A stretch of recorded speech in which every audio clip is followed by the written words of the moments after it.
முதல்வர் ஸ்கிரிப்டை வச்சு பேசுறார் அப்படிங்கிறதே இவர் ஸ்கிரிப்டை பார்த்து சொல்றாரு. அதை சொல்றதுக்கே உனக்கு ஸ்கிரிப்ட் தேவைப்படுதா? என்ன காமெடி இது! இவருமோ அப்படியே பார்க்காம அப்படியே காலமேக புலவர் மாதிரி பொழிகிற மாதிரி தான் பில்டப் கொடுக்க வேண்டியது உதயநிதி. உங்களுக்கே ஸ்கிரிப்ட் இல்லைன்னா பேச வராது. திமுக இன்னைக்கு வீட்டுக்கு போனதுக்கு காரணம் அப்பாவை காணான்னு தேடினார் பாருங்க விஜய். எதுக்கு அப்பாவை காணான்னு தேடினது? அப்பா ஓவரா ஆடினாட்டத்தால. எப்படி ஜாபர் சாதிக் மூலியமா தான் திமுக ஜாபர் சாதிக் மூலியமா நம்ம தமிழ்நாட்டுக்கே தெரிஞ்சிச்சோ, அதுபோல இந்த மனைவி இணைவி துணைவிங்கிற கான்செப்டை கொண்டு வந்ததே நீங்க தானே. அப்ப நீங்க என்ன ஊருக்கு உபதேசம் பண்ணிட்டு இருக்கிறீங்க? 2ல் 1 பார்க்கலாம் வரியான்னு சொல்லி அதை ஒரு 2-3 நிமிஷம் கவனிக்கிற வரைக்கும் என்ன பாட்டுமே புரியல. இதுங்க என்ன பாடுது? திருக்குறளை சொல்லுதுங்களா? தமிழ் தாய் வாழ்த்தை பாடுதுங்களா? என்ன பாடுதுங்க பிள்ளைங்கன்னு பார்த்தா ஜாலியா ஜிம்கானாங்குது. யாரு அதுக்கு வீடியோ எடுத்துட்டு இருக்கிறது? டீச்சர். விளங்கிடும்ல என்ன அரசியல் கட்சி இல்லையா? ஒரு பெரிய இதுல ரெண்டாவதுக்கு மைக்க நிட்டுறாங்க. வந்தே மாதத்தை முதல்ல பண்ணுவேன் அதை சொல்ல நீ யாரா? வந்தே மாதம் பண்ணா உனக்கு என்ன பிரச்சனை? தேசிய கீதம் பண்ணா உனக்கு என்ன பிரச்சனை? இன்னொரு முறை அமீர் பாரத பிரதமரா அவன் இவனு பேசினா நான் சொல்றேன், பாஜக நிர்வாகிகள் எல்லாரும் வீடை முற்றுகையிட்டு அவனை ஓட ஓட அடிச்சு துரத்துவோம். Open challenge. நீங்க அப்படி ஈழத்தமிழ் சொந்தங்களுக்காக நீங்க உங்க தொப்புள் கொடி உறவுகள் மேல உங்களுக்கு அக்கறை இருந்தா காங்கிரஸ் கூட நீங்க கூட்டணி வைப்பீங்களா? ஈழத்தமிழ் சொந்தங்களா கொண்டு குமிச்சது யாரு? காங்கிரஸ் தானே. உங்களுக்குலாம் ஈழத்தமிழர்கள் பேர் சொல்றதுக்கு உங்களுக்குலாம் என்னங்க யோகிதை இருக்கு? இன்னைக்கு நீங்க என்ன பண்ணிட்டு இருக்கீங்கன்னா அவங்களோட உணர்வுகளை நீங்க என்ன பண்றீங்க? காசா பாக்குறீங்க. அவங்களோட உணர்வுகளை வச்சுக்கிட்டு அவங்கள்ட்ட காசை எப்படி கொள்ளையடிக்கலாம், அவங்கள்ட்ட இருந்து எப்படி பணத்தை பிடுங்கலாம், எப்படி இங்க அரசியல் பண்ணலாம், அதை வச்சு எப்படி ஓட்டுவாங்களான்னு நினைக்கிறீங்க.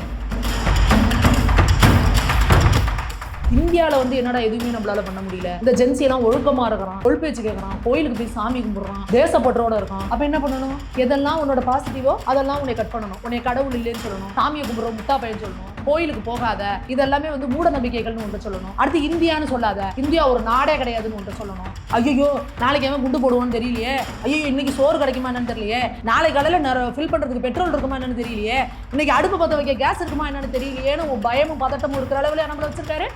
அப்படி வச்சிருந்தா நீங்களா இன்னைக்கு பேசுவியா மோடி அவர்கள்? இந்த மாதிரி இன்னைக்கெல்லாம் காங்கிரஸ் ஆட்சியில இருந்துச்சுன்னா நீங்க நினைச்சு பாருங்க உங்க நிலைமையை. சாப்பாட்டுக்கு இல்லாம பஞ்சமா இருக்கும். எத்தனையோ மாநிலங்கள் பஞ்சத்துல கொண்டு விட்டுருப்பாங்க.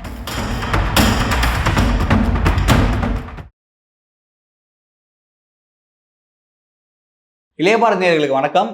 இன்றைய சிறப்பு விருந்தினர் பாஜகவை சேர்ந்த சுமதி மேகவரம் அவர்கள் தான். மேடம் வணக்கம். மேடம் வணக்கம். எப்படி இருக்கீங்க? நல்லா இருக்கேன். நீங்க எப்படி இருக்கீங்க? நல்லா இருக்கு மேடம். மேம் நேற்று தினம் பார்த்துருப்பீங்க, சட்டமன்றத்தில் ஒரு மாதிரி பரபரப்பாக போச்சு. உதயநிதி ஸ்டாலின் என்ன சொல்கிறாருன்னா, நீங்கள் பெண்கள் பாட்டி எல்லாருமே பாலியல் பலாத்காரம் பண்ணுறது எல்லாமே டிவிக்கு ஆதரவாளர் தான், டிவிக்கு வேணும் தான் பண்ணுறாங்க அப்படின்னு பேசுகிறாரு. முதல்வர் விஜய் அவர்கள் என்ன சொல்கிறாருன்னா, இங்கே எங்கே அப்பாவை காணோம் அப்படின்னு பேசுகிறாரு. அதுக்கு எக்ஸ்தலத்தில் உதயநிதி ஸ்டாலின் என்ன சொல்கிறாருன்னா, செங்கல்பட்டு கோர்ட்டில் கணவனை தேடுறாங்க அப்படின்னு சொல்லிட்டு அவங்க மனைவியை குறிப்பிடுறது. எப்படி மேம் பார்க்குறீங்க? சரி, இந்த கேள்வி கேட்டது சட்டசபையில் நின்று பதில் சொல்ல வேண்டியதானே உதயநிதி? எதுக்கு சேஃபா அந்த இவர் சொல்லுவார்ல சந்தானா, ஏண்டா சேஃபா 10 கிலோமீட்டர் தள்ளி போயிட்டு பதில் சொல்றியா அப்படிங்கிற மாதிரி சட்டசபையை விட்டு வெளியே ஏன் ட்வீட் போடுறாரு? அங்கேயே எந்திரிச்சு பதில் சொல்ல வேண்டியதானே? ஸ்கிரிப்ட் எழுதி கொடுத்தாதான் உங்களுக்குலாம் பேச வரும். அங்கேயே சைமல்டேனியஸாக எந்திரிச்சு பேச வராது. அரசியலை கவனிச்சது தானே உங்களுக்கு அதெல்லாம் வரும். நீங்கள் உங்களுக்கு எவனா ஸ்கிரிப்ட் எழுதி கொடுக்கணும். வெளியில் ப்ரெஸ் மீட் கொடுக்குறதே பாருங்க, முதல்வர் ஸ்கிரிப்டை வச்சு பேசுறார் அப்படிங்கிறதே இவர் ஸ்கிரிப்டை பார்த்து சொல்றாரு. அதை சொல்றதுக்கே உனக்கு ஸ்கிரிப்ட் தேவைப்படுதா? என்ன காமெடி! இல்லை இவருமோ அப்படியே பார்க்காம அப்படியே காலமேக புலவர் மாதிரி பொழிகிற மாதிரி தான் பில்டப் கொடுக்க வேண்டியது உதயநிதி. உங்களுக்கே ஸ்கிரிப்ட் இல்லைன்னா பேச வராது, ஸ்கிரிப்டை வச்சுட்டு தான் பேசிட்டு இருக்கீங்க. அடுத்தது தாவேகா நிர்வாகிகள் இருக்காங்கன்னா, ஆமாம் தாவேகா நிர்வாகிகள் ஊருப்பட்ட அநியாயம் பண்ணிட்டு இருக்காங்க. அவங்களுக்கு கண்ணு முன்னு தெரியல, திமுக காரங்களோட கேவலமாக நடந்துட்டு இருக்காங்க. அது ஒரு பக்கம். ஆனால் அதை சொல்றதுக்கு திமுக காரனுக்கு என்ன தகுதி இருக்கு? கலைஞர் என்கிற பெரிய நாயகன் 2.5 வயசு குழந்தைய பாலியல் துன்புறுத்தல் கொடுத்து கொண்டானா? திராவிட ஆனந்தன்ற ஒருத்தன் கிட்னி எடுத்தான்ல, அவனை தான் அரெஸ்ட் பண்ணீங்களா? அதான் பண்ணீங்களா? இங்கே விழுப்புரத்துக்கிட்ட ஒருத்தன் பெண்களை வச்சு பாலியல் தொழில் பண்ணிட்டு இருக்கிறான் வீடியோ வச்சு அப்படின்னு ஒரு பெண்ணே போய் கம்ப்ளைண்ட் கொடுத்துச்சு. எனக்கு 20 வயசு தாங்க ஆகுது, இவ்வளோ பேரை டார்ச்சர் பண்ணுறான்னு. அவன் மேலே ஏதாவது நடவடிக்கை எடுத்தீங்களா?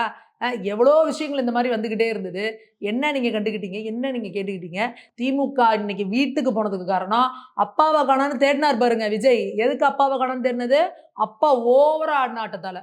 உட்காந்து கேமராவை போட்டுக்கிட்டு எங்க அப்பா சைக்கிள் ஓட்டுகிறார், எங்க அப்பா டீ குடிக்கிறார், எங்க அப்பா புறாவுக்கு தீனி போடுகிறார், எங்க அப்பா வாக்கிங் போகிறார், ஆகா என்ன எங்க அப்பாவின் புகழ்னு நீங்க தான் அப்பா அப்பா அப்பா அப்பான்னு நாங்க ஐயப்பா எங்களை விட்டுருப்பாங்கிற அளவுக்கு போன தடவை மேடையை தட்டி இந்தியாவிலேயே தமிழ்நாட்டில் தான் பெண்கள் பாதுகாப்பாக இருக்காங்க. நீங்கள் டெய்லி டெய்லி கதறிக்கிட்டு இருக்குதுங்க பெண்கள். பெண்களை எங்கே பார்த்தாலும் கடத்துறாங்க, தூக்குறாங்க, குழந்தைங்க வெளியில் போக முடியல, எங்கே பார்த்தாலும் போதை, கஞ்சா, என்னங்க அநியாயமாக இருக்குது அப்படின்னு எவ்வளோ சொன்னாலும் காதில் வாங்கினீங்களா? ஏதாவது நடவடிக்கை எடுத்தீங்களா? இல்லை இல்லை. அதுக்காக தானே மக்கள் இன்னைக்கு உங்களை வீட்டில் உட்கார வச்சுட்டாங்க. நீங்களே தான் அப்பான்னு சொல்லுங்க. இனி அப்பா என்ற மக்கள் அன்போடு அழைக்கிறார்கள் அப்படின்னு நீங்க தானேங்க சொல்லிட்டீங்க. நீங்க தானே எல்லாத்துக்கும் அப்பா அப்பா அப்பான்னீங்க. அப்புறம் அவர் அப்பான்னு சொன்னோன்னா உங்களுக்கு இவ்வளோ குப்புன்னு கோவம் வருது. அடுத்த உடனே டபக்குன்னு போயிட்டு அவரை போயிட்டு பர்சனல் அட்டாக்கு. கணவனை தேடிய மனைவி செங்கல்பட்டு கோர்ட்டில் அப்படிங்கிறாங்க. இதெல்லாம் செல்லா காசு. நீங்கள் ஜனவரியிலேயே பிளான் பண்ணி டிசம்பர்லேயே அவங்க டிசம்பரில் போட்ட கேஸை நீங்கள் ஜனவரி பிப்ரவரியில் வந்து அப்படியே அந்த இதெல்லாம் வெளியில் விட்டு அவர் என்னென்ன பர்சனல் அட்டாக் பண்ணமோ எல்லாம் பண்ணீங்க. ஜனவரி பிப்ரவரியிலேயே மக்களுக்கு எல்லாம் தெரிஞ்சு போச்சு. அப்படின்னா மக்கள் திருப்பி அவங்களுக்கு ஓட்டு போட்டிருப்பாங்களா?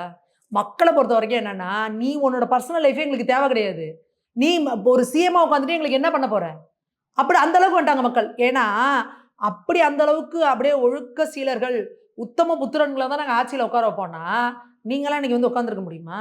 நீங்கள் இன்னைக்கு எதிர்க்கட்சி தலைவராக உட்காந்துருக்க முடியுமா? உங்கள் அப்பா சிஎம் ஆயிருக்க முடியுமா? உங்கள் தாத்தாலாம் சிஎம் இருந்திருக்க முடியுமா? உங்களோட வரலாறு என்ன? இந்த மனைவி, இணைவி, துணைவின்ற ஒரு கான்செப்டை தமிழ்நாட்டுக்கு அறிமுகப்படுத்தினதே நீங்க தானே. இந்த மெத்தபெட்டமைன் அப்படிங்கிற பேரே வந்து எப்படி ஜாபர் சாதிக் மூலியமா தான் திமுக ஜாபர் சாதிக் மூலியமா நம்ம தமிழ்நாட்டுக்கே தெரிஞ்சிச்சோ, அதுபோல இந்த மனைவி, இணைவி, துணைவிங்கிற கான்செப்டை கொண்டு வந்ததே நீங்க தானே. அப்ப நீங்க என்ன வந்து ஊருக்கு உபதேசம் பண்ணிட்டு இருக்கிறீங்க?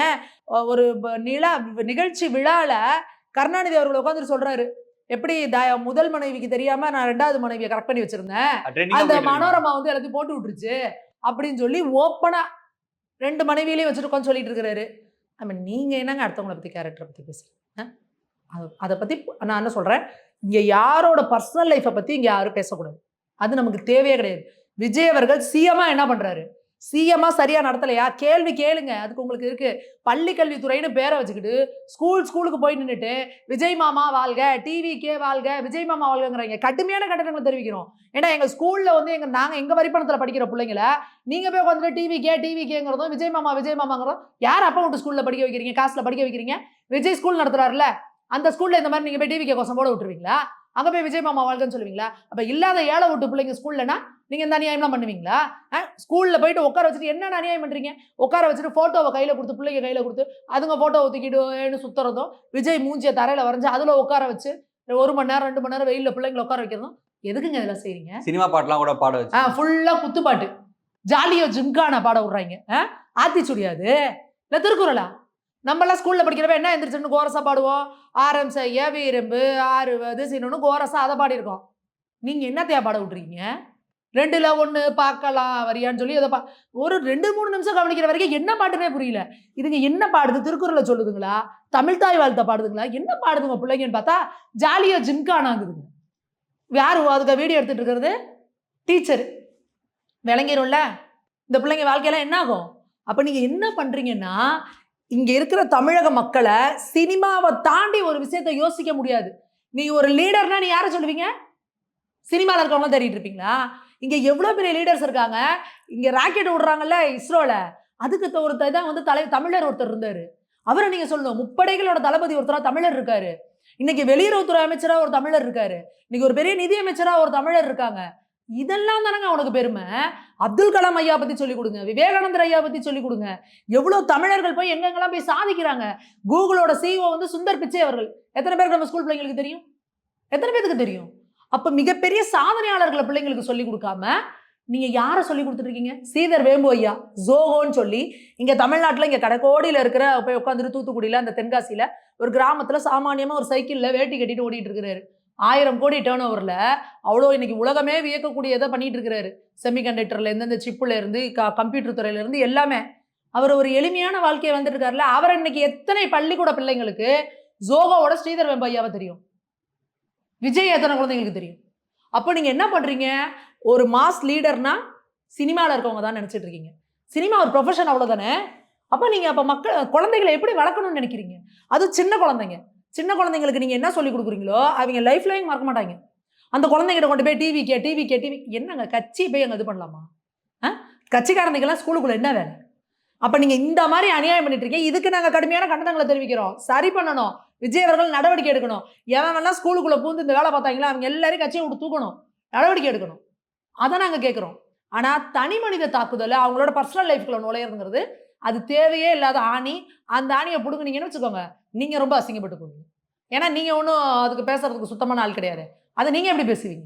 அதே மாதிரி அமீர் அவர்கள் வந்து பிரதமர் வந்து ரொம்ப தரைக்குறைவா பேசியிருக்காரு. அவன் இவன் பேசியிருக்காரு. எப்படி மேம் பார்க்குறீங்க? அதான் திரும்ப சொல்றேன். அமீர் மாதிரி அவன்லாம் மனுஷனே கிடையாது. அமீர் மாதிரி ஒரு கேடு கெட்டவன், பாரத பிரதமரோட பேரை சொல்ல கூட தகுதி இல்லாதவன், அவர் கால் நகத்துல இருக்க தூசிக்கு கூட பெறாதவன். பாரத பிரதமரோட பேரை சொல்ல அவனுக்கு தகுதி இருக்கா?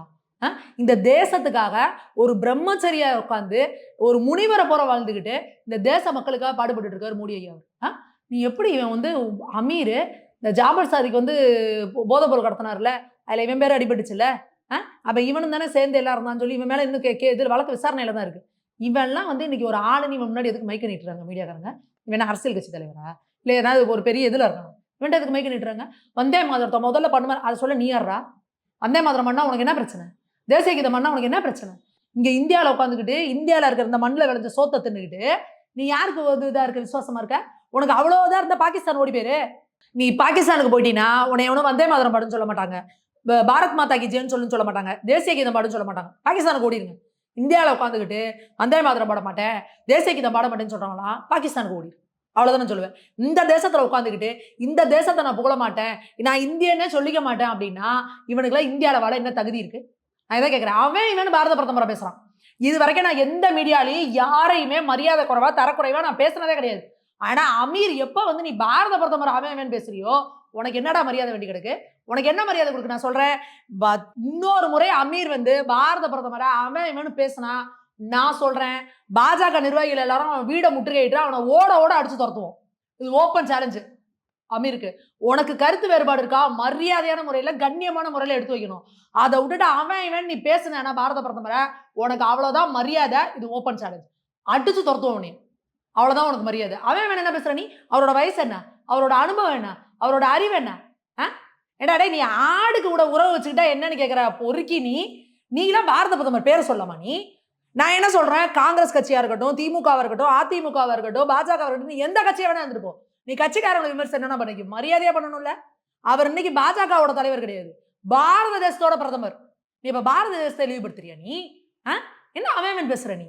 உனக்கு அவ்வளவு திமிரா? உனக்கு வந்தே மாதிரி எப்ப பண்ணுங்க? நீ என்னடா கேட்கறதுக்கு? நீ என்ன எதிர்கட்சி தலைவரா இல்ல நீ ஆளுங்கட்சியில உட்காந்துருக்க சிஎம்மா? ஒண்ணு இல்லாத புழுக்க நீலாம் வந்து பாரத பிரதமர் அவன் பேசுறனா, அமீர் வந்து வாயை சுருட்டிட்டு இருக்கணும். ஏற்கனவே துரந்தர் படத்துக்கும் இவன் தான் பேசுறான். அதனால இவனுக்கு வந்து தேசபக்தி தேசப்பற்று அப்படின்னாலே இவனுக்குலாம் பத்திக்கிட்டு எரியுது. இவங்களாம் தயவு செஞ்சு கிளம்பி போயிருங்க பாகிஸ்தானுக்கு, அவ்வளவுதான் சொல்லுவோம். மேம் அதே மாதிரி நேற்று தினம் வந்து 2008 வந்து நாங்க ஈழத்தமிழர்களுக்காக உண்ணாவிரத போராட்டம் இருந்தோம்னு சொல்லிட்டு முதல்வர் சொல்லிருக்காரு.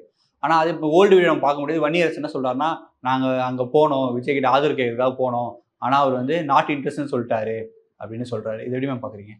விஜய் அவர்கள் சட்டசபையில பேசும்போது என்ன சொல்றாருன்னா, 2008 இருந்தே நாங்க வந்து ஈழத்தமிழ்ல என்னோட தொப்புள் கொடி சொந்தங்களுக்காக நாங்க வந்து உண்ணாவிரதம் இருந்தோம் அப்படின்றாரு. நீங்க அப்படி ஈழத்தமிழ் சொந்தங்களுக்காக நீங்க உங்க தொப்புள் கொடி உறவுகள் மேல உங்களுக்கு அக்கறை இருந்தா காங்கிரஸ் கூட நீங்க கூட்டணி வைப்பீங்களா? ஈழத்தமிழ் சொந்தங்களை கொன்னு குமிச்சது யாரு? காங்கிரஸ் தானே. காங்கிரஸும் இங்க இருந்த திமுகவும் சேர்ந்து தானே கண்ணு எதுக்குற எங்களோட சொந்தங்களை கொன்னு குமிச்சாங்க.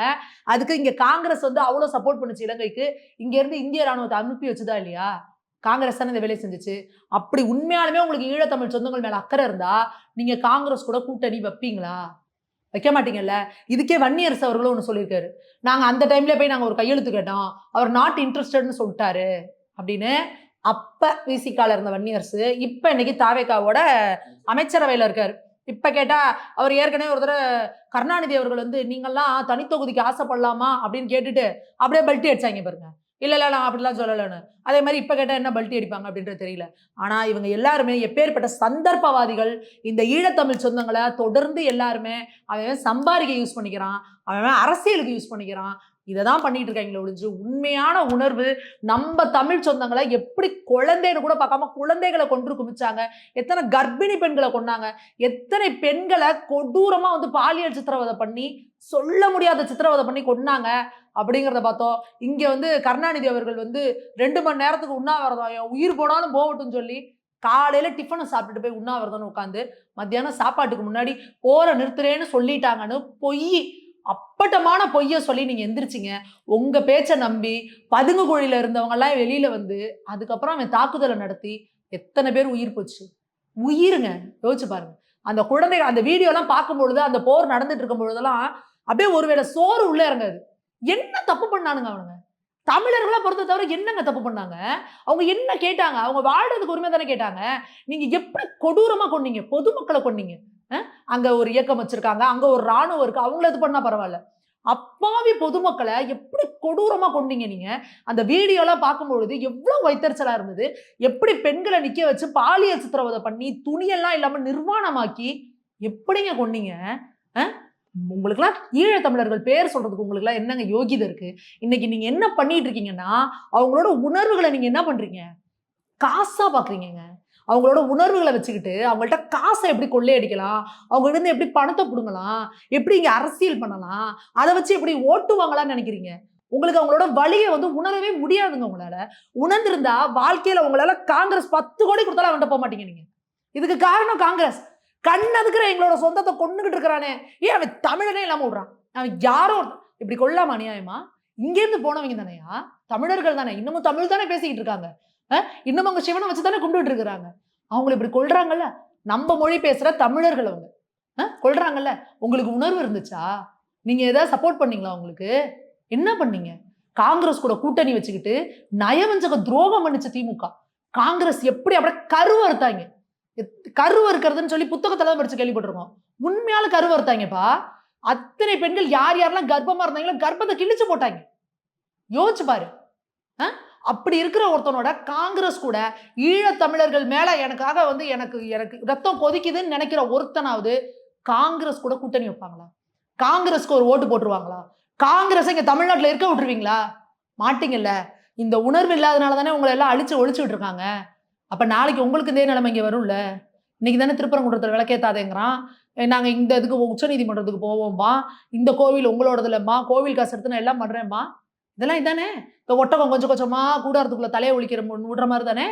எப்போ உன்னோட வரலாறை மறக்கிறியோ, எப்போ உன்னோட அடையாளத்தை இழக்கிறியோ, அப்ப உன்னை அழிக்க ஆரம்பிச்சிட்டான்னு அர்த்தம். வரலாறு தெரிஞ்சிருக்கணும். இன்னைக்கு இருக்க ஜென்சி கிட்ஸ் எல்லாருமே வரலாறு படிங்க. உங்களுக்கு வரலாறு படிக்க நேரம் இல்லைன்னா இன்ஸ்டாகிராம்ல தானே ரீல்ஸ் பாக்குறீங்க. தயவு செஞ்சு கொஞ்சம் தேடி பாருங்க. எத்தனையோ தமிழ் ஆர்வலர்கள்லாம், வரலாற்று ஆர்வலர்கள்லாம் வீடியோ போடுறாங்க. ஈழத்துல என்ன நடந்துச்சு, எப்படி கொன்னு குமிச்சாங்க, இங்க நம்ம தமிழர்களோட அடையாளத்தை எப்படி அழிச்சுக்கிட்டு இருக்காங்க, இங்க ஈவேராவையும் கலைஞரையும் இவங்களையும் தாண்டி இங்க தமிழர்களுக்குன்னு ஒரு வரலாறே இல்லைன்னு உருவாக்குறானுங்க. நம்மளோட தமிழ் சான்றவர்களோட பேர்லாம் வெளியிலேயே வராம பண்றாங்க. உண்மையான சுதந்திர போராட்ட தியாகிகளாம் யாருன்னே வெளியில பெரிய பேர் தெரியாம பண்ணிட்டு இருக்காங்க. திரும்புற பக்கம்லாம் கலைஞருக்கு சிலை, திரும்புற பக்கம்லாம் ஈவேராக்கு சிலை. ஏன்னா அதுக்கு முன்னாடி தமிழுக்கு போராடினவங்களாம் எங்கேயா? மறைமலை அடிகள் சொல்லி தனித்தமிழ் இயக்கம்னு கொண்டு வந்தாரு. எங்க அவரு? யாருக்கா தெரியுமா? மறைமலை அடிகள் எப்படி இருப்பாரு? யாருக்கா தெரியுமா? சொல்லுங்க. எங்க அவர்? திருவிக ஐயாலாம் எங்க? வாவு சிதம்பரம் ஐயாலாம் எங்க? மாப்போசி ஐயா எங்க? எத்தனை இடத்துல அவங்களுக்கு சிலை வச்சிருக்கீங்க? எத்தனை பேருக்கு நீங்க அவங்களை பாடமா கொடுக்குறீங்க? நூலகம் வைக்கிற நூலகத்துக்கு ஃபுல்லா கலைஞர் நூலகம், ஈவேரா நூலகம், பெரியார் நூலகம்.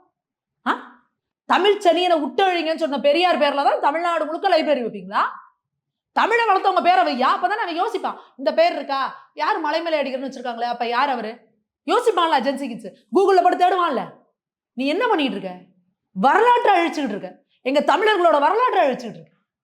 அப்போ விஜய் அவர்கள் அவரும் இன்னொருத்தவங்களை போல மித்தவங்களை போல ஈழத்தமிழர்களை வச்சு அரசியல் தான் பண்ணிட்டு இருக்காங்களே ஒழிஞ்சு உண்மையான உணர்வு இருந்திருந்தா அவர் காங்கிரஸ் கூட கூட்டணியே முதல்ல போயிருக்க மாட்டார். அப்பயே நம்ம வந்து அதுக்கு அவர் சொல்றது நடிப்பு வேஷம், அவ்வளவுதான். அதே மாதிரியே பிரகாஷ் ராஜ் அவர்கள் வந்து பிடிவாரண்ட் கொடுத்துருக்காங்க மேம். அவருக்கு இப்போ தலைமறைவா இருக்காரு, பிடிவாரண்ட் கொடுத்துருக்காங்க. அது எப்படி மேம் பாக்குறீங்க? அதான் இவங்க எல்லாம் சும்மா வெறும் பாய் சோடாலு. பெரிய அப்படியே நம்ம வந்து ட்ரம்ப் ரேஞ்சுக்கு நினைச்சுக்கிட்டு காசால வருதுன்னா உடனே வந்து குரல் கொடுக்கறது, மோடிக்கு எதனா ஒண்ணுன்னா அவர் வந்து பேசுறது, என்னான சலம்பலு. 4 வாக்காளர் அட்டை வச்சிருக்காங்களாம். எதுக்கு உனக்கு 4 வாக்காளர் அட்டை? தமிழ்நாடு, ஆந்திரா, தெலுங்கானா, இன்னொன்னு எங்க? கர்நாடகாவா? கர்நாடகா 4 ஸ்டேட்ல வாக்காளர் அட்டை. அப்ப என்ன பண்ணுவோம்? 4 ஸ்டேட்லயும் போய் ஓட்டு போடுவியா? ஒருத்தவங்க ஒரு இடத்துக்கு மேல வந்து வாக்காளர் அடையாள அட்டை வச்சுக்க கூடாது. அது வந்து சட்டப்படி குற்றம். யாரோ ஒரு படிக்காத பாமர ஏழை இருக்கானா, ஏதோ கூலி வேலை செய்வாங்க.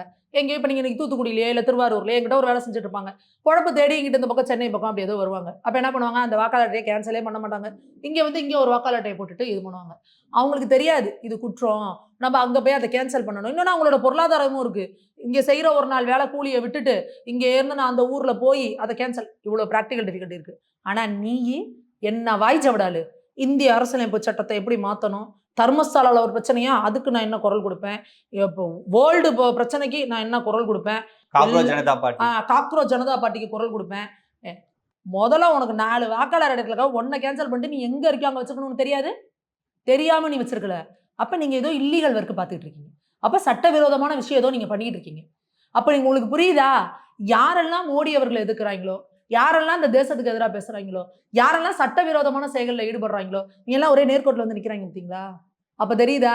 அப்ப இவங்களுக்கெல்லாம் பிரச்சனை மோடிங்கிற ஒரு தனி மனிதர் கிடையாது. இந்த தேசம், இந்த தேசத்தோட பாதுகாப்பு, இந்த தேசத்தோட அரசியலமைப்பு.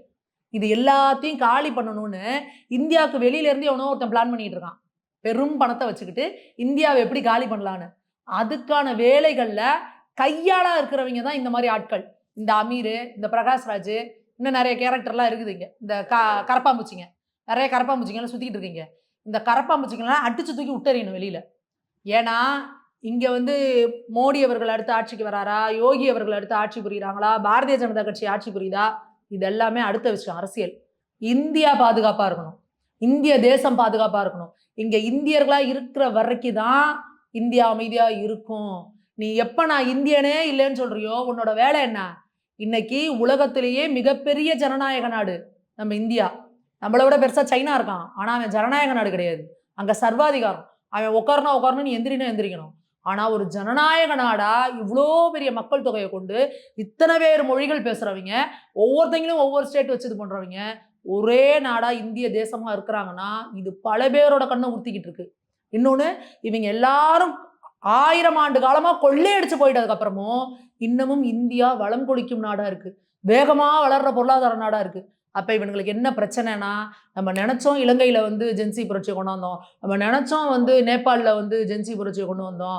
ஆனா என்னடா இந்தியால வந்து என்னடா எதுவுமே நம்மளால பண்ண முடியல. இந்த ஜென்சி எல்லாம் ஒழுக்கமா இருக்கிறான், சொல் பேச்சு கேட்கறான், கோயிலுக்கு போய் சாமி கும்பிடுறான், தேசப்பற்றோட இருக்கான். அப்ப என்ன பண்ணணும்? எதெல்லாம் உன்னோட பாசிட்டிவோ அதெல்லாம் உன்னை கட் பண்ணணும். உன்னை கடவுள் இல்லைன்னு சொல்லணும். சாமிய கும்பிடுற முட்டா பையன்னு சொல்லணும். கோயிலுக்கு போகாத. இதெல்லாமே வந்து மூட நம்பிக்கைகள்னு உன்ட்ட சொல்லணும். அடுத்து இந்தியான்னு சொல்லாத. இந்தியா ஒரு நாடே கிடையாதுன்னு உன்ட்ட சொல்லணும். ஏன்னா இந்தியா ஒரு நாடுன்னா, நீ இங்க இருந்து காஷ்மீர்ல ஒரு பிரச்சனைனா கூட நீ குரல் குடுப்ப.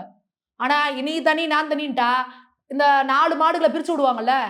இந்த சிம்பிள் லாஜிக். அப்ப நம்ம எல்லாரையும் மொழியால பிரிக்கணும். நம்ம எல்லாரையும் வந்து இனத்தால பிரிக்கணும். நம்ம எல்லாத்தையும் வந்து ஸ்டேட்டால பிரிக்கணும். இப்படி நம்மள பிரித்தாளும் சூழ்ச்சி பண்றது தான் இந்தியாவுக்கு வெளியில இருக்கிற அந்நிய சக்திகள் நம்ம இந்தியாக்குள்ள பண்ணிட்டு இருக்காங்க.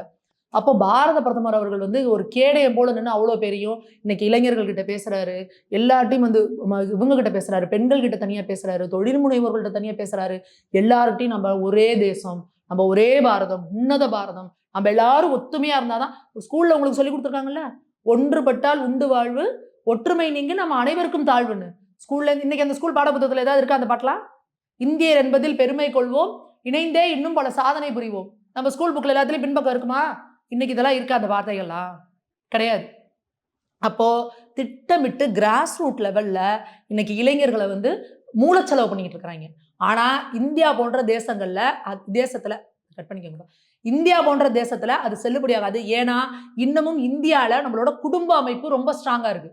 இன்னைக்கும் அப்பா அம்மா அதட்டினா உட்கார்ற பசங்க இருக்காங்க. அப்பா அம்மா பர்மிஷன் இல்லாம வெளியில போகாத பசங்க இருக்காங்க. அப்ப நீங்க என்ன பண்றீங்கன்னா, பேரண்ட்ஸோட கண்ட்ரோல் இல்லாம தனியா வர்றது என்னன்னா Instagram. ஏன்னா நீங்க அவன் செல்ல வச்சுட்டு உட்காந்து எதையோ பார்த்துட்டு இருக்கானா, பேரண்ட்ஸ்க்கு தெரியாது. அவன் ஏதோ சும்மா ரீல்ஸ் பார்த்துக்கிறான், ஏதோ என்டர்டெயின் பண்ணிட்டு இருக்கானு. அப்ப நீங்க என்ன பண்றீங்க? Instagram மூலியமா ஒரு நெகட்டிவிட்டி அந்த பையனுக்கு புகுத்துறது.